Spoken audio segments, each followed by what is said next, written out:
Julian hard owned the sky. At least, that's what people said. From his penthouse on the 78th floor, he could see the entire city, but he felt none of it.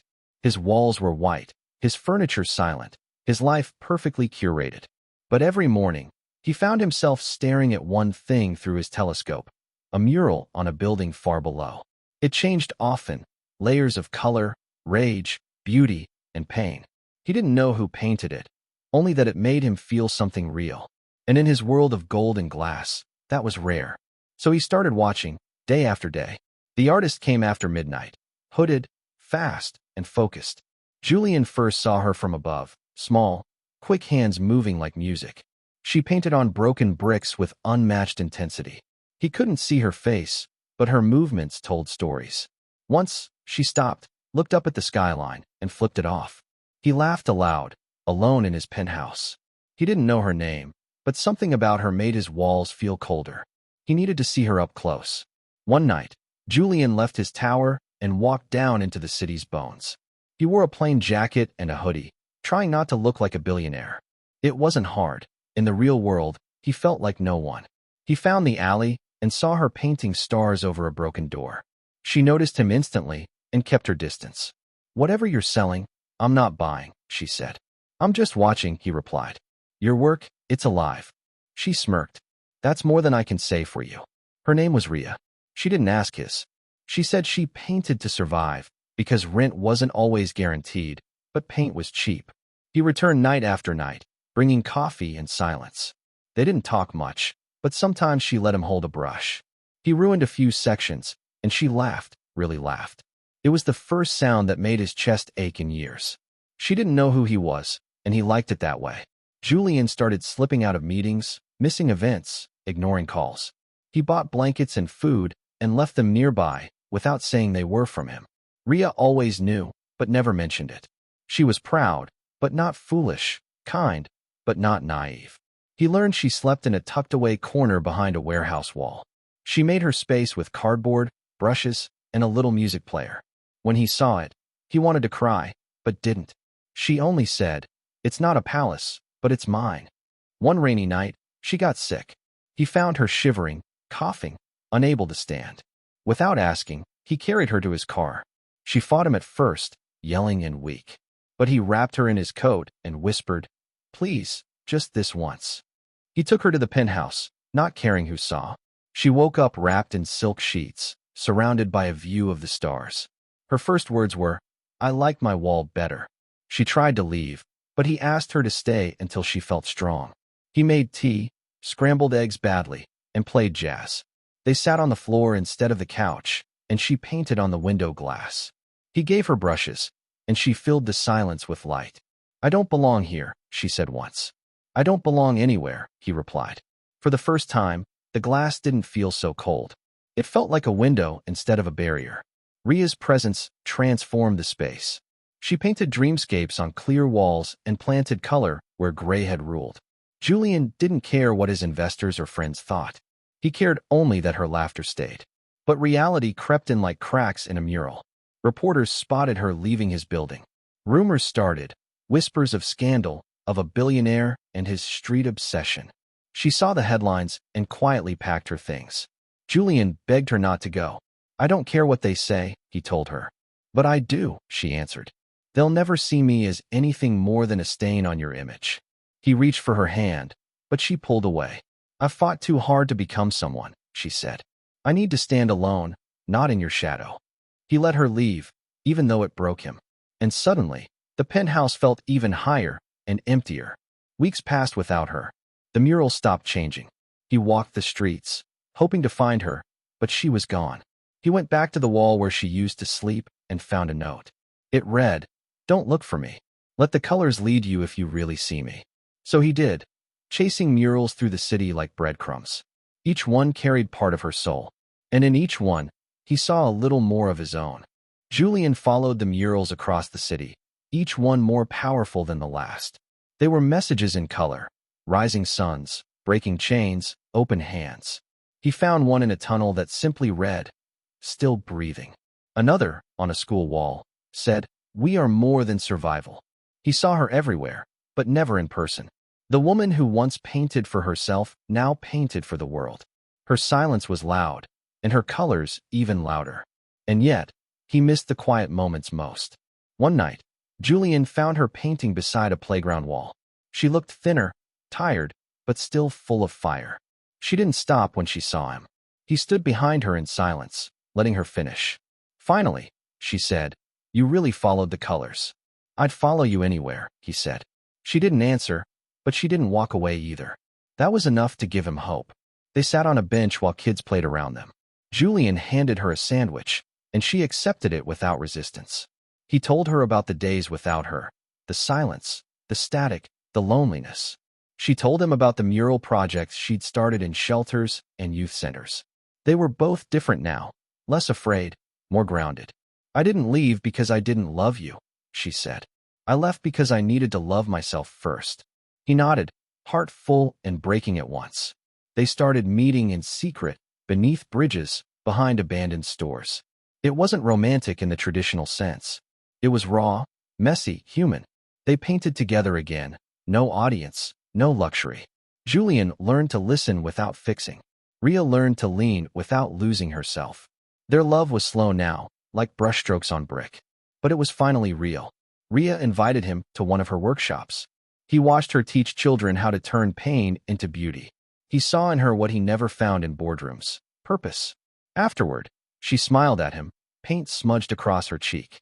"You fit here more than you think," she whispered. "Maybe I was never meant to be up there," he replied. She touched his chest, over his heart. "You were always meant to be here." He began selling off parts of his empire. His assistants panicked, his lawyers protested. But Julian had found something bigger than profit. He used his money to build a community art center in Rhea's name. She fought him on the name, of course. "Don't make me a symbol," she warned. "You're already more than that," he said. "You're the reason I finally woke up." The center opened quietly on a rainy afternoon. Kids came with backpacks full of dreams and hands ready to create. Rhea stood under a leaky roof, holding a brush like it was armor. Julian stood beside her, not as a sponsor, but as her equal. Their hands touched, paint between their fingers. They laughed as a boy splashed blue across the wall. It was chaos, but it was home. And for the first time, the penthouse meant nothing. As word spread, the press tried to frame their story again. "She saved a billionaire," the headlines read. But they had it wrong. Julian wasn't saved by love alone. He was transformed by truth. Rhea didn't need him to be a hero. She only needed him to be honest. And together, they created something untouchable by fame. A world made of color, sweat, and soul. Rhea finally visited the penthouse again. She stood by the window and looked at the city below. "It's still too quiet," she said. Julian smiled. "Then paint something loud." She took a brush and painted a wild bloom across the glass. "It's not mine," she whispered. "It's ours now." He kissed her forehead, heart full of light. And the glass finally felt like it belonged. That night, they lay on the floor under a ceiling full of her color. No titles, no walls, no masks. Just a man and a woman who met between the cracks of two very different worlds. She painted dreams. He built space for them to live. They weren't perfect, but they were real. And in each other, they found what luxury never offered. A place to fall apart and still be loved. Together, they were unfinished art, and that was enough. Rhea's work began drawing international attention. Her murals weren't just art, they were movements. Communities restored pride through her colors. She was invited to speak at conferences and headline exhibits. But she always said no to the spotlight. "I don't paint for applause," she told Julian. "I paint for the kids who walk past walls every day, wondering if they matter." And that made him love her even more. Julian's former life kept knocking. Old friends, investors, even his family asked him to return. "You're wasting your legacy," one said. Julian smiled and simply replied, "I finally am my legacy." He gave away most of his penthouse collection, artifacts of a life he no longer lived. He kept only one thing: the first photo he took of her mural from above. It now hung in the community center, a reminder of the moment everything began. One evening, Rhea brought him back to the alley where they first met. The wall was crumbling, the mural faded, but the memory was vivid. She held his hand and said, "This is where I found my voice. And where I found my heart," he added. They repainted the wall together, this time with others watching. Kids helped. Elders clapped. People cried. It wasn't just a mural, it was a homecoming. Love doesn't need luxury. It just needs space to grow. Julian asked her to marry him, not with a diamond, but with a brush. He handed it to her and said, "Let's paint the rest together." She laughed and cried at the same time. Their wedding was held at the center, beneath a sky of colors. No designer suits, no cameras, no press. Just people who had felt her art and his change. They signed the wall, not a paper. And that signature would never fade. Together, they expanded the center to other cities. They lived modestly, dividing time between communities in need.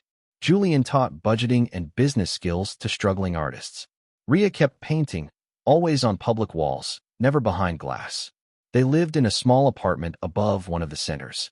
It had no view, but it had laughter, paint, and morning coffee.